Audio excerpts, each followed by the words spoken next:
Choked elk, mountain hand choke, elk, bison, deer, even game birds. The finest, most humanely harvested animal protein here or anywhere else. Now you'll know the protein on your table has died fighting or survived the battle with their human aggressor. Time Brown's only hand to hoof combat. It is the only honorably harvested USDA approved. A warrior's death. A good death.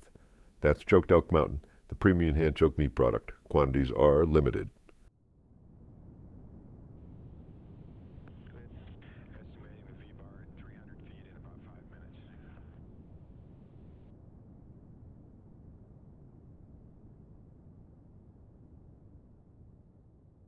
Hey, it's me. Guess what? General Seminar is back. Yep, we did one, actually two today. General Seminar Season 5, Episode 1. Did two sessions, one at 10 a.m., one at 3 p.m. And where'd we go? We went into an AI future.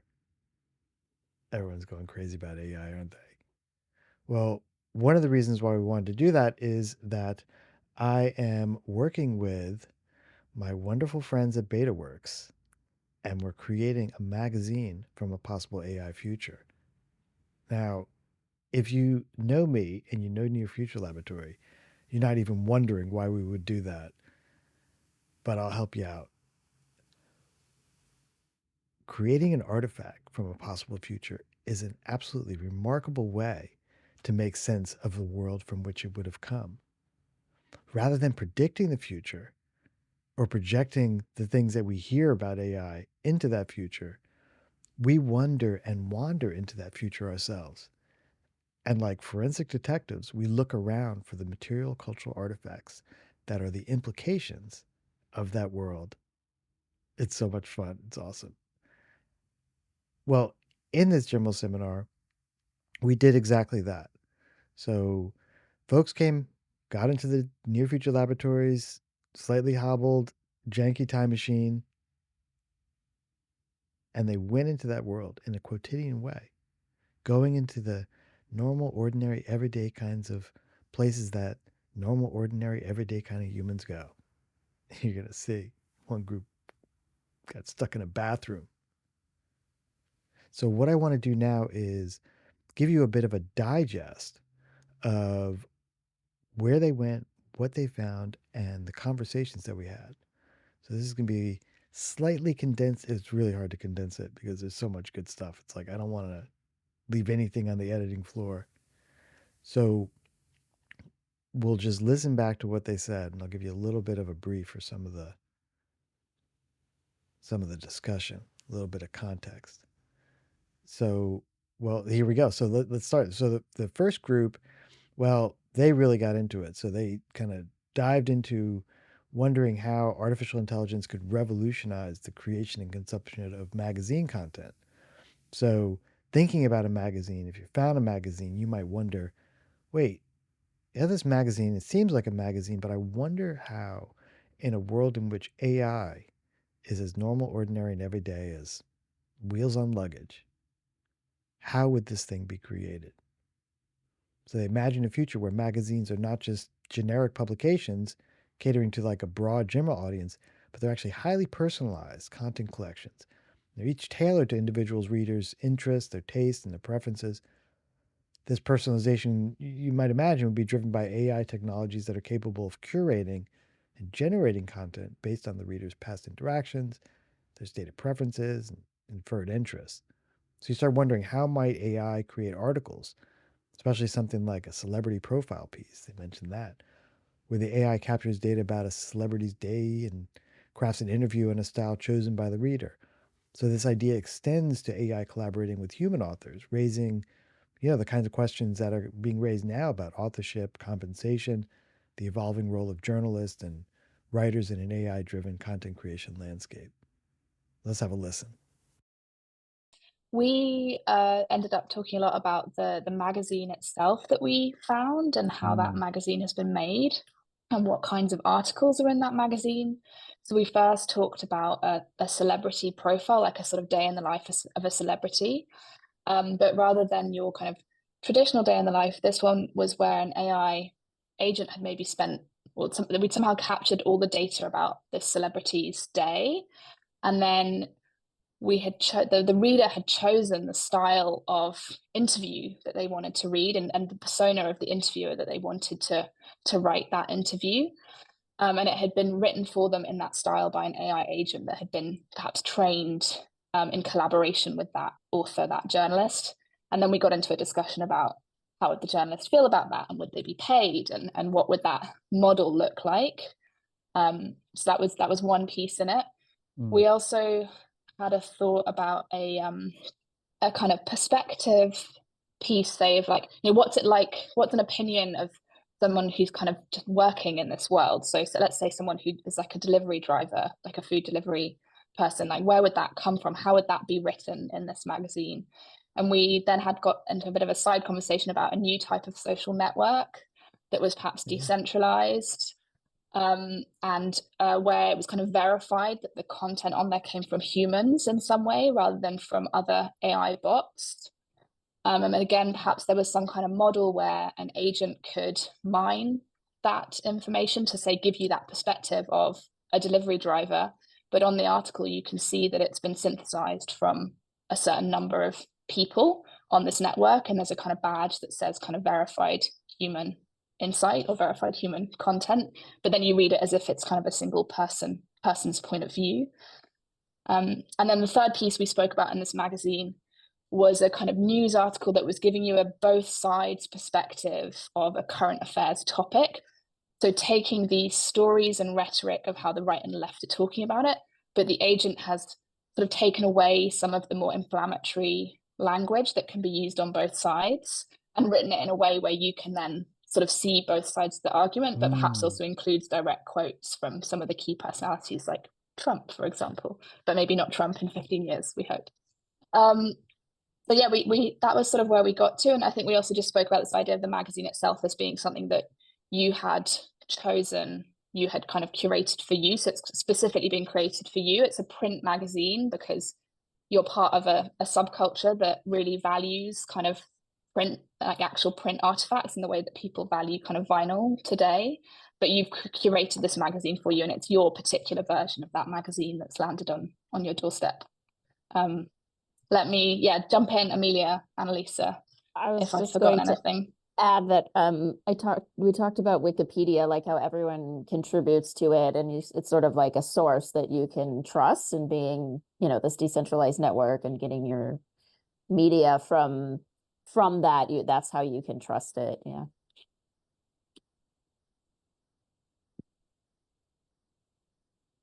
And I think that's it. Yeah, I think that was all of our, it'd be interesting to hear if other people have reflections on that. Definitely gave us a lot of thought about, who gets paid, how you get paid. What are the good sides and bad sides of content that's produced in this way?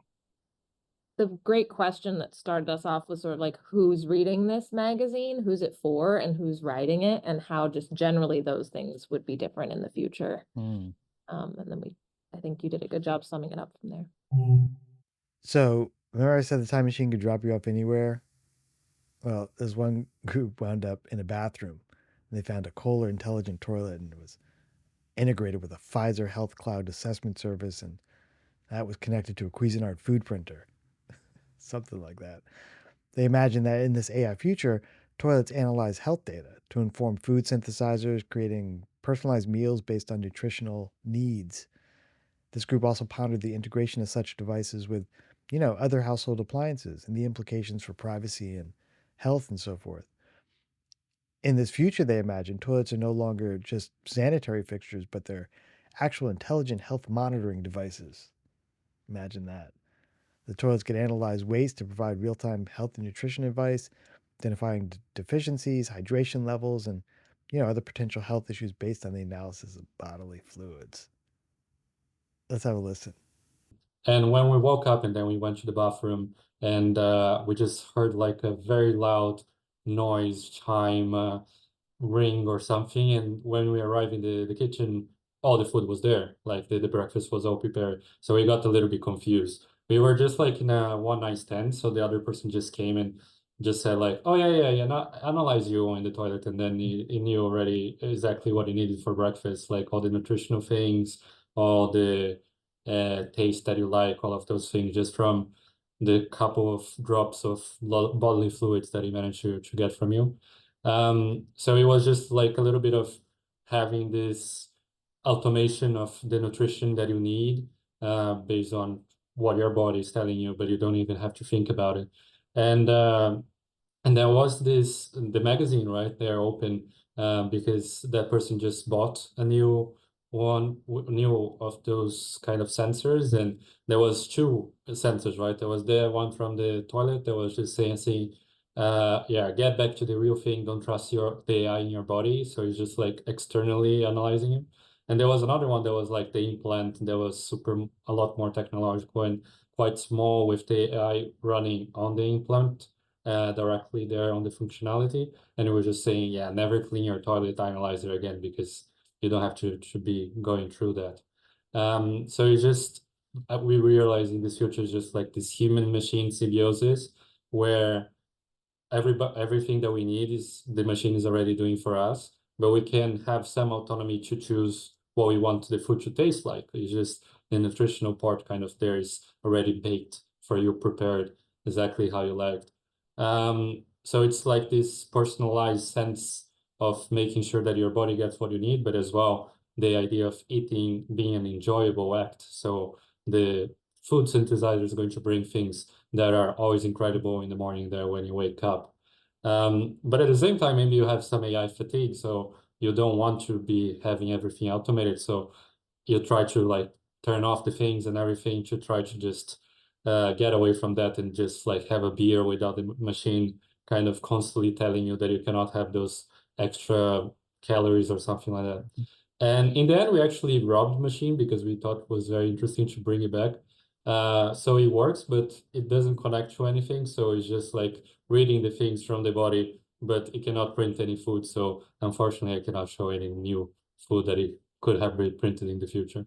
Yeah, error minus 128. Yeah. That's brilliant. That's good stuff. So it made me think of people having kind of AI-free days, in what you were saying about people maybe wanting a break, and like how like digital detox, like an AI-free AI detox day. Some days are AI detox day. Detox cruise. Yeah, detox cruise. I mean, I'm sure that exists. It must, right? I also think of it like that movie The Purge, and there's just like a whole society-wide no digital surveillance for 24 hours, and you could do what you want. Yeah, it's like a reset. It's like Thank Burning you. Man. Intelligent toilet everyone can relate to, and we always end up discussing what happens when the neighbor is coming to visit you. You know, does it still work as an intelligent toilet, or how do you do the login, or I don't know, how does the toilet know who is using it, and things like this. It's always very interesting, those discussions. Oh, it And then knows. It knows who's using it. That's for sure. Yeah, it Yeah, knows that's right. it knows it's not you, and it knows that the neighbor is pregnant in a state where abortions is illegal. Okay, in this group, I think it was Kevin and Maria, their idea was centered around the future intersection of AI with psychology and societal norms. And they wondered about what a personalized, like, Psychology Today, that magazine.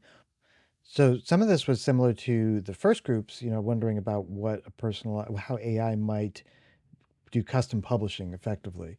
But it also brought up a discussion about the role of psychologists and therapists and what that might be like in an AI saturated world. Like, how can psychological insights and therapeutic content be produced by AI? And it raises the kind of ethical as well as professional concerns about how do you balance the contribution scales between AI doing therapy and humans doing therapy.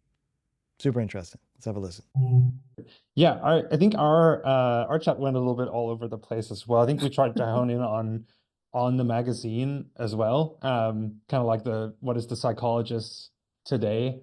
When you land in like we're both in Scandinavia, so when you land in LAX, and you don't just like grab psychologist today, but you actually grab like Kevin's or Maria's psychologist today that's like has tailored content for for you? And we talked a little bit about this kind of divide that we might see if this like hyper personalized content that's like for you and me, or just like hyper generalized, like there'll almost be like a kind of like you have a before Christ designation of time, like there will be this like pre-GPT, like there'll be articles that were written based on stuff that used to exist as arcane, untainted knowledge.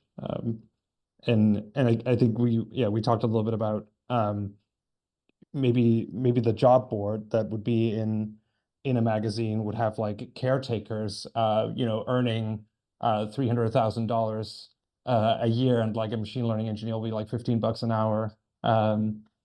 Because the tables of time, we're already seeing that, I think, in Scandinavia, that we don't have enough people to actually take care of people. So maybe that will actually turn things around. Yeah, Marie, did you want to add stuff? I think we also talked about the kind of AI diet, if that is how we call it, how you probably see things in this future where you can guard yourself from all the senses. So smart clothing that actually are smart in the sense that you're not picked up by senses. You don't share data. And we also talked about those future communities which have not been harvested by AI. They are the true humans. They have not shared any data. They are almost the future premium. So made by totally human will be future the premiums of the future, and those islands of people who are not sharing data, are truly, genuinely human. I don't know where exactly we landed with that, but it's an interesting discussion. We felt that being human is premium in this AI future. Yeah, and also this funny, I guess, like as Scandinavians of, I mean, we were almost as human beings trained on an AGI, like the state television that all of us watched. Like I grew up watching exactly the same as everyone else. Like we didn't have like kind of private networks or anything like that. So as a society, we're kind of trained on the same stuff. And so there's like it's interesting with all this hyper personalization coming in, because one of the things that made us as countries kind of unique and what we've been celebrated for is how much we're kind of the commonality between us. Yeah, the shared stories, the shared myths, the shared histories that integrate and bind people together in ways that's sort of fascinating. Think about what that becomes. I hadn't really thought about that. That's a good one. And then maybe a very, very specific one. If we think about the Arts magazine, where you today have really nice looking pieces of art, but in the future, what if you have prompts? So everyone can do their pieces of art, be it a painting or, as you were into Julian, ceramics or whatever. You have the prompt, you can do it. That's the art magazine of the future. I don't say it's a positive future, maybe, who get paid, who has the original thought, but it's a future that I could envision. It's fascinating to imagine. So that was a really good one, and it was very provocative to think about that. Where does it become? Because right now you say prompt engineer, kind of throw that phrase around. It's evocative, and very rich and complex. At what point does the craft become elevated to where it is?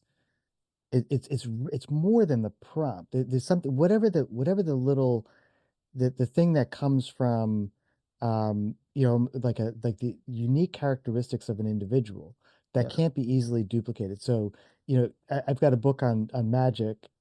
It's like 216 magic tricks illustrated, as if that's going to make me a magician.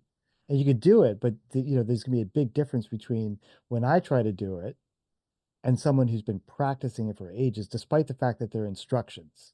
There's a book of instructions. What is that gap in the context of what we're talking about, to where just because you have access to the AI, just because I have access to a pottery wheel and a big 5-pound sack of clay, doesn't make me an exceptional Yeah. Laughable ceramicist. But trying, okay, keep working at it. You get there. It's, you'll admire it for the fortitude, and your family will be nice and polite and be like, oh, it's beautiful, amazing. Oh my God, it's still doing it. Yeah, and it would be I'm interesting if like curious. for something like code, if like I think the previous group talked about it as well, if like you could almost have this like handcrafted, like an actual human typed this code, and like it comes with like kind of like how old school woodwork has also become trendy again, that it almost has like bugs in it, and that testifies the human nature that wrote it, that actually has these like nice little bugs in it. Yeah. The bugs become the cracks in the pottery. Yeah, the wabi-sabi almost of Yeah.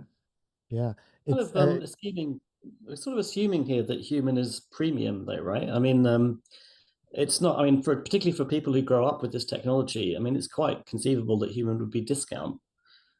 Something that doesn't have all the augmentation, doesn't have the additional features, is not as good as it could possibly be. I mean, there's two kind of quite big value judgments, I think, in this kind of round of discussion. One is that premium or discount. The other I thought was interesting was about the not sharing data. Is refusing to share data. Is that a selfish act or a pure act? Is that kind of being Amish, or is that being, is it being, a cult? Is it, or is it, being a monk? But it's, how do you function? If you get in the car, you're sharing tons of data on Right. So the not doing that. I driver, mean, the passengers. So opting out of that default state of data collection takes effort, and you could view that exertion of effort as either being kind of a commitment to a monastic style of living, or you could view it as being Unabomber-esque, going to live in a hut in the woods and being a bit weird.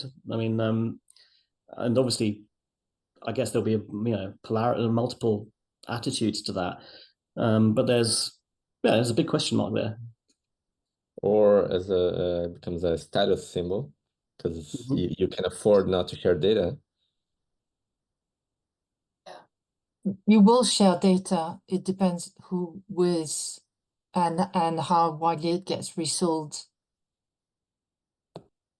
But for all your healthcare, for instance, they will access your data. It's just your smart home will have data, your car will have data. If you take the plane, it will have data. I mean, you cannot not. I'm thinking about like the British royal family and I don't know if anyone's been following the ridiculous like hoo-ha that's been going about Kate Middleton, but the British royal family will be exempt from data sharing. Like, of course, there'll be data captured about them, but there will be no data about them feeding the models and training the models, or potentially leaking out into the real world, versus perhaps not the case for other people. I'm listening to our conversation, and I think to me it reflects our transitional moment. We're going from 18 months ago, when none of us had ever seen this thing, to today, when we're imagining it doing all these things, and our mindsets and our values and our fears and are all rooted in the before times. When we think about the people who, my grandchildren are 18 and 16, and my great niece is 2, and when my great niece is 25, she's not going to have these kinds of, I'll just call them nostalgic connections with many of the things that we're describing now as, well, we don't want to have too much data about us. We don't want to share, that's going to be like saying, well, I don't want electricity in my house. Or I don't want to pay taxes, right? Yeah, right. Either, but these kinds of, because we are in a transitional moment. And so, I think there's this survivalist kind of element about, wait a minute, what's going on here? We want to try to hold on to what's characteristically ours, right? But I'm not sure that mindset is going to, I'm not sure what's going to happen to that mindset in the future.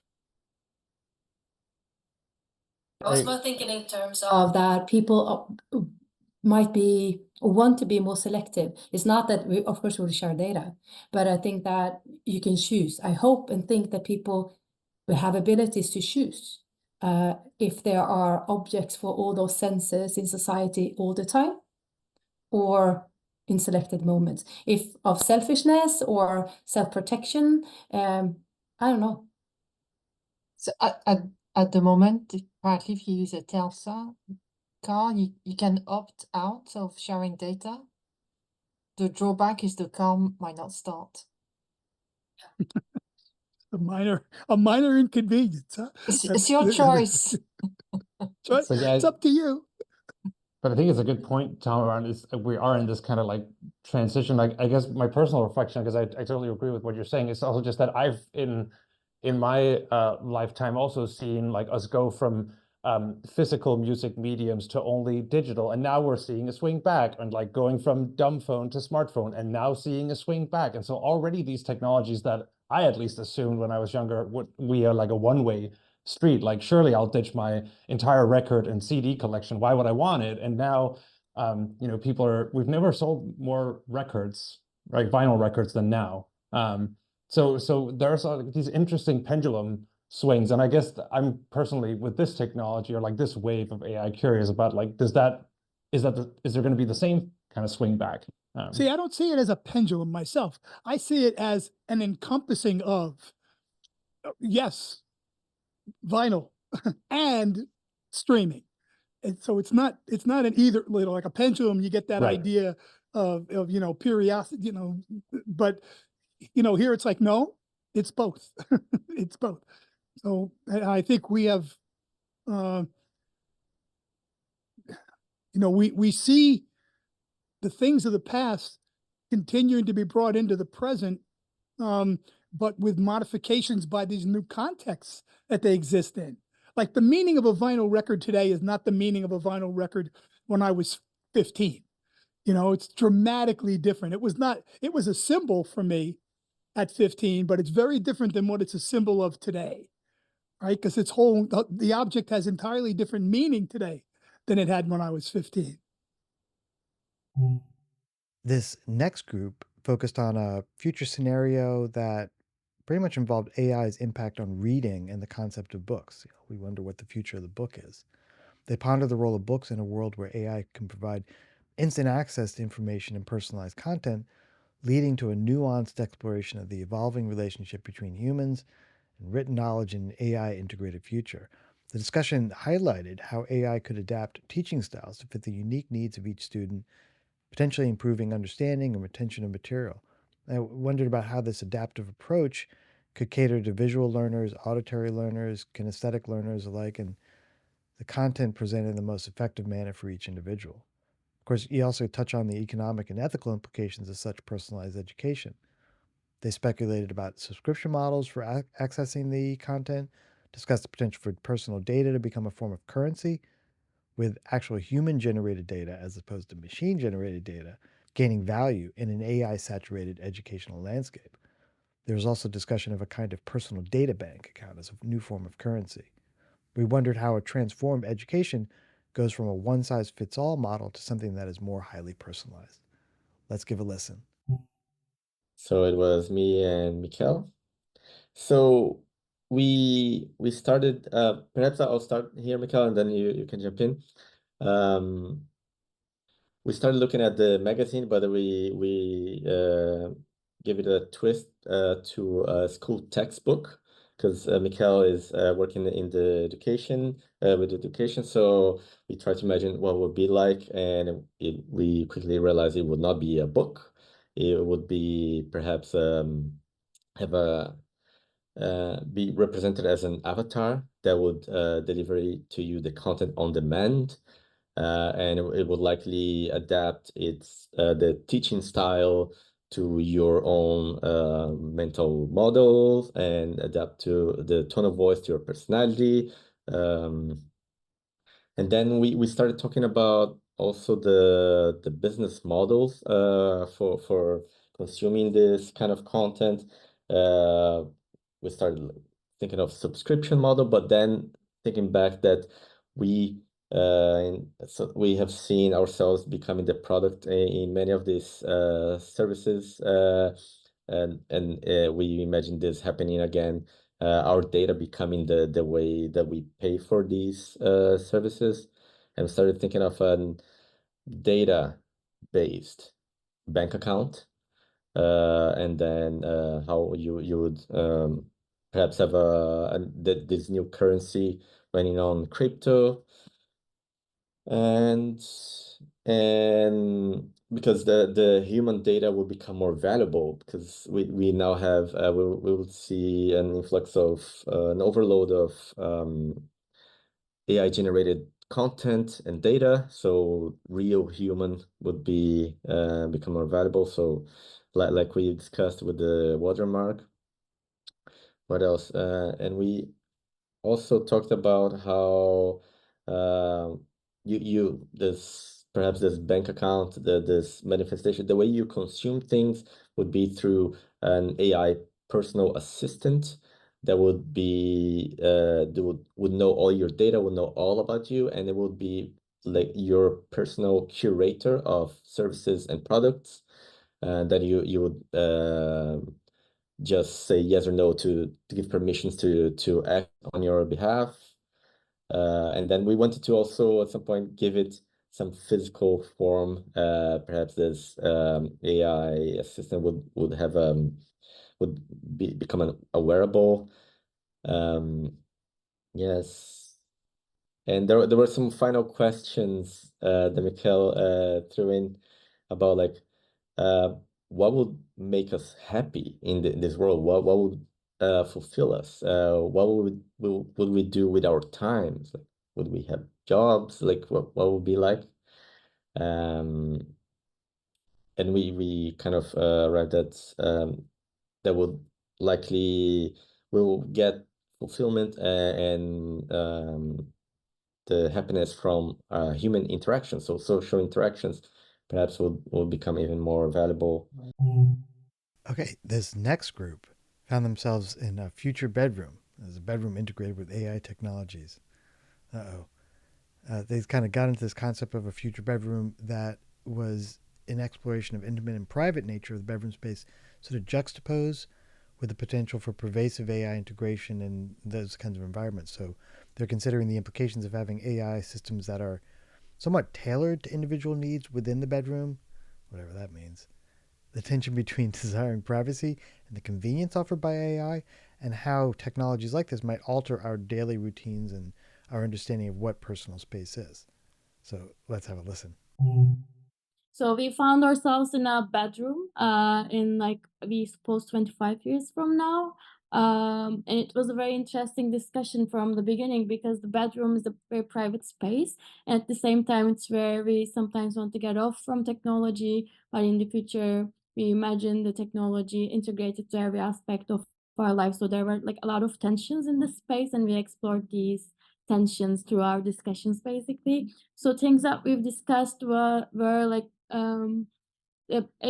just like the other groups, like there are a lot of overlapping teams in our discussions, but just like the other teams discussed, like groups discussed, that we had this different AI systems and agents integrated through cloud, and that would be integrated into our daily lives. For instance, although the bedroom is a very small space and it's like a minimalistic design as we imagined in the future, the furnitures are AI compatible somehow, so the AI can inhabit the furnitures if they like, if the users like, and then it's you need to pay for it. So for the data sharing part, we were talking about how like people with money would protect their data or not share their data that much, but like data would be a payment method, which is similar to how we live today, basically.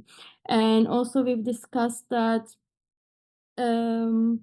we would have like a system or center, like we had this analogy of having different AI systems similar to the apps that we have today in our phones. So we would have like a common point where we can see all the systems that we work with in the kitchen, in the workspace, and in the bedroom, in our closet. So it would be like different kinds of technologies that we communicate with every day, but like we can access to it from a single point. We also discussed a bit about what would happen if someone else comes into this room, because this room is very specialized to one person and there are sensors and everything. If someone else walks in, just like the toilet example, what would this room and the data or the sensors in this room do?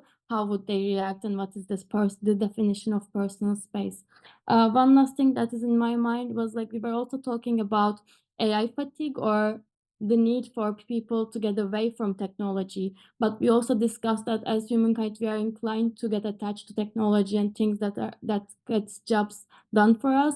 So we talked a bit about agency of the AI and how it would warn us or like limit itself or close itself from interacting with us, so that we can have that space, because it's harder for people to make that decision sometimes. These are the things that are on my mind, and Rafael can mention the rest, I think. Yeah, cool, Pelin. So Pelin started like with one thought. It was like that she imagined in the future a system that would allow her to take care of her plans better, to like a system that recommended, like, put water, like I need this. So jumping on that idea, and also thinking about, like, okay, how in a bedroom, how this AI agent would look like. We built this idea that your plant could embody that AI agent of your bedroom, and how you could. I love the introduction of this kind of cross species communication, your networks, social networks with your plants. There was Yeah. a wonderful project ages ago, still relevant. It's wonderful how these things come back, called botanicals, and it was basically, you know, integrating telephony with plants. Katie London and some other folks at NYU's ITP. It has to be 20 years ago, maybe 15. Me of Floraborgs by Elizabeth Desmarais. So Robot. there's a theme, you know, there's this theme, like we want to Ah. integrate with these other species, and we think about ways of facilitating. There was a thing, like when I was with you people, there was advice: talk to your plants, it'll help them grow. Play classical music. Yeah, the whole thing, common theme, these things. Beautiful. Thanks, you guys. Cool. Simeon. Okay, this group got into some of you've heard them before, sort of like behavioral change potentiality of AI. And so I think it's just good to kind of cap this bit of the general seminar off with a reflection on that. So they talk about the challenges of behavioral change influencing children's nutrition. In this context, AI's role in health recommendations, and even got into some, because Sybil's in Switzerland, sort of location-specific insights, location and cultural, and then, of course, the ethical and practical considerations around AI. Let's have a quick listen. Yeah. Yeah, it was with Sybil. We were in the kitchen. We took breakfast very seriously. And we were talking about a lot of different trends, I think, related to food, just in terms of, like, you can get recommendations on your diet and people kind of generally know what's good for them. So, but they still don't act on it, right? So kind of the persistent challenges with behavior change, and when you're not even agreeing on what you're going to eat because your AI is giving you recommendations. So is there like an advice column for, you know, getting the family back together around a meal, or, you know, advertisements or restaurant reviews? Like, how do you get some people to align on a restaurant, and how do you describe the restaurant in a way, and the food on offer in a way that everyone can kind of agree on and get excited about? Sybil, I don't know if you have anything else to add.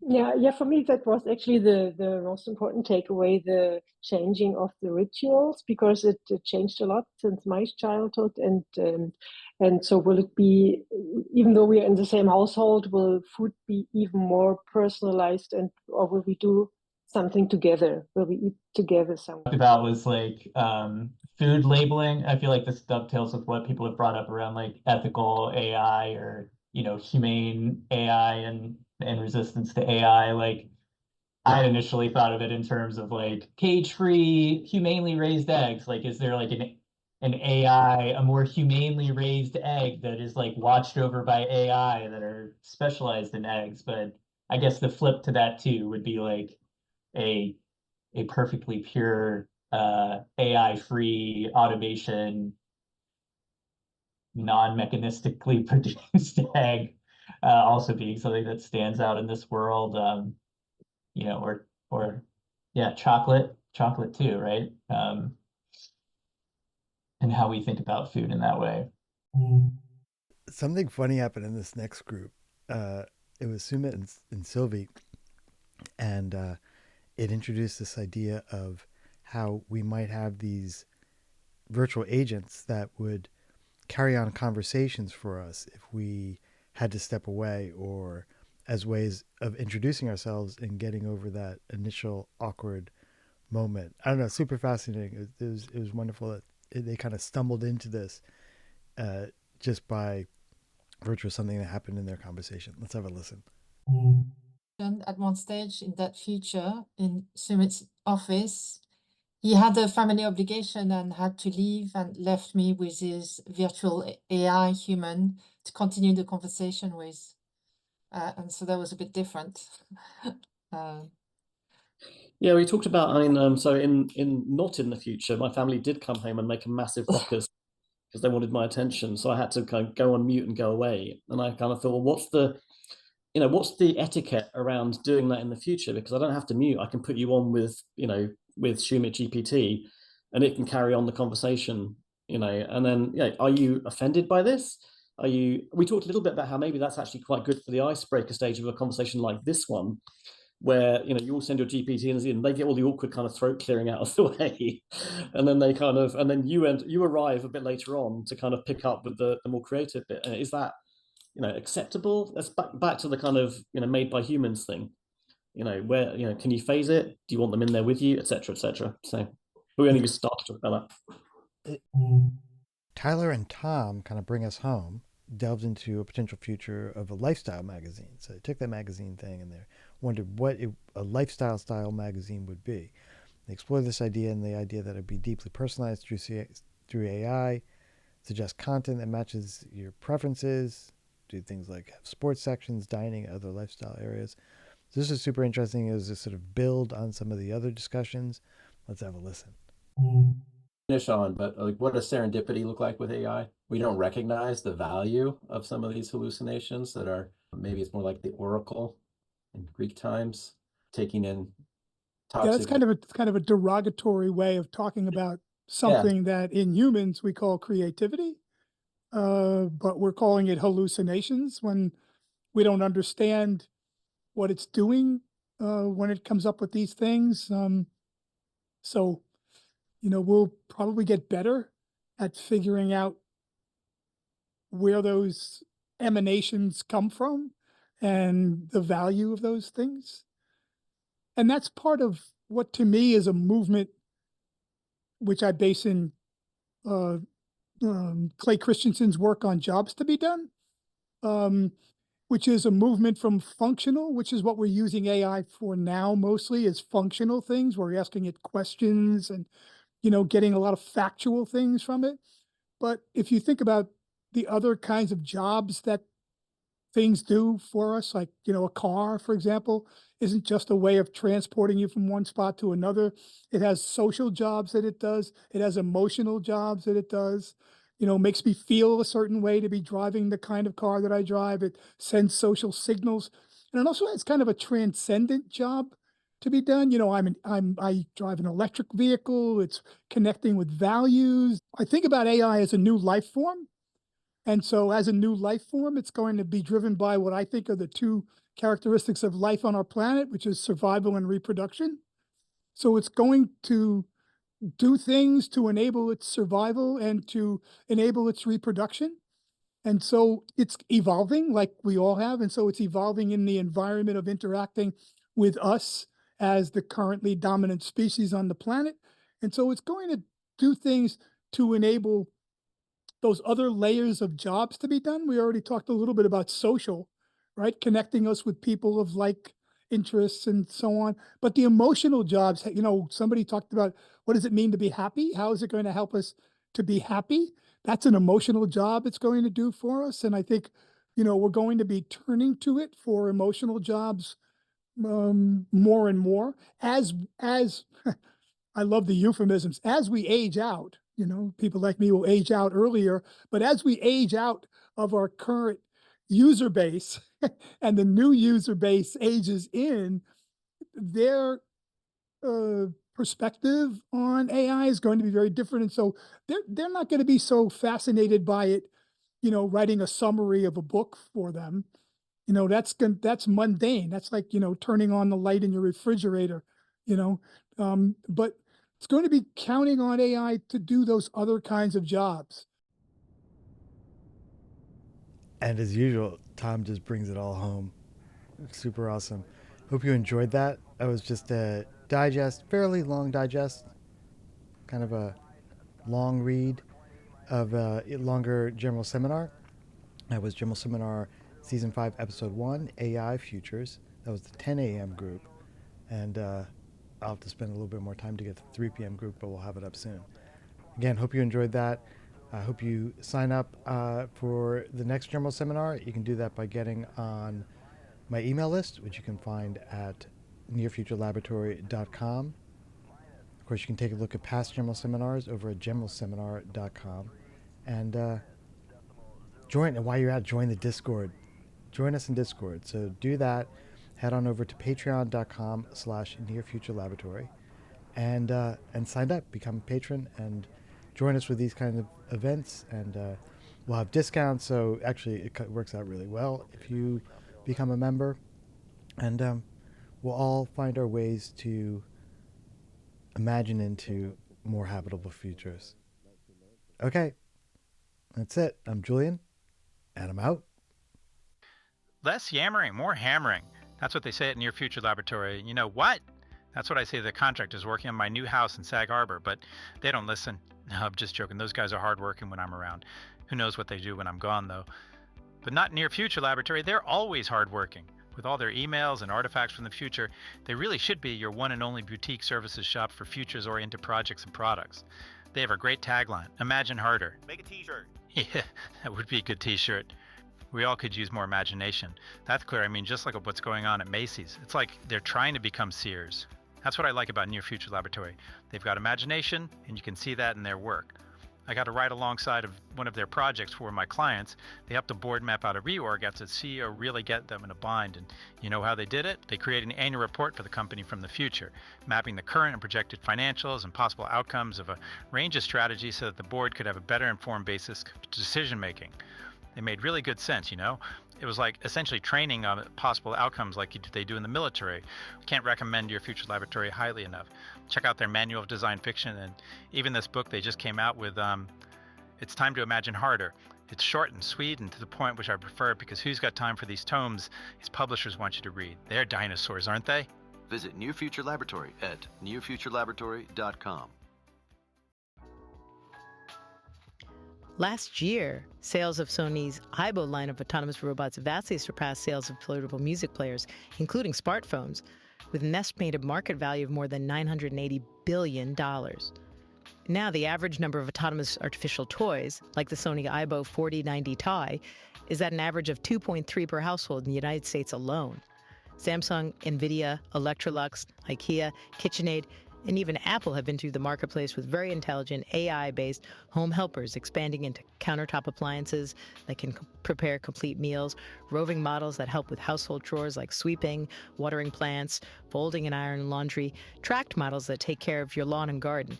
Even Mattel is in on the act with a fun little furry bear-like android that can help get your kids going in the morning with age-appropriate jokes and some light nudges where it jumps on the bed and tickles them awake. In our next episode of Tomorrow Now, we talk with engineer and product designer Julian Bleeker from Near Future Laboratory about his latest book, Android's Dream of Electric Sheep, a pop psychology analysis of the artificial psyche of these new inhabitants of our homes.